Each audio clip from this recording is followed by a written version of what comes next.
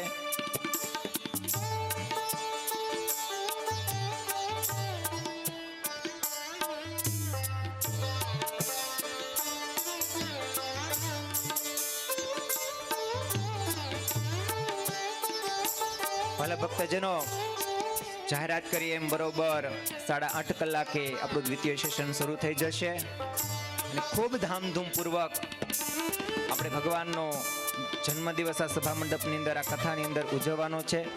માટે ખાસ બધા તૈયાર થઈને આવજો. મટુકી પણ ફોડવાની છે, ફુગા બુગા લગાડી દેજો વ્યવસ્થિત. અહીં ખૂબ ભાવપૂર્વક આપણે ઉજવવાનો છે. આજના સેશનને આપણે હવે થોડી ક્ષણોની અંદર જ વિરામ તરફ લઈ જઈશું. બધા પ્રસાદ જે આપે છે પ્રસાદ લઈને જાય.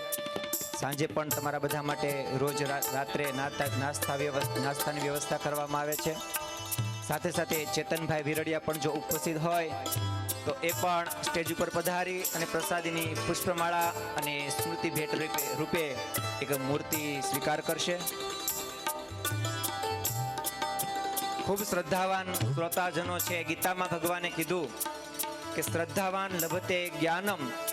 જે શ્રદ્ધાવાન પુરુષ હોય એને જ્ઞાનની પ્રાપ્તિ થતી હોય છે. તો ખૂબ શ્રદ્ધાવાન શ્રોતાજનો છે. 2 કલાક સુધી આ ઘનશ્યામભાઈ તડકાની અંદર તાપની ગરમીમાં પણ કોઈ હલતા નથી હો. માટે ખૂબ આ શ્રદ્ધાવાળા શ્રોતા છે. બધાને જ્ઞાનની પ્રાપ્તિ થશે એવું ભગવાન ગીતામાં કહે છે.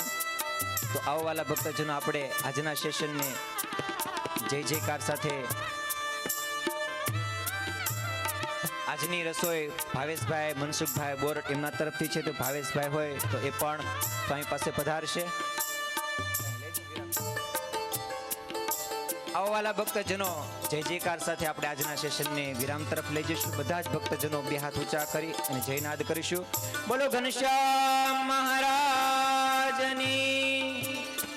સ્વામિનારાયણ भगवान।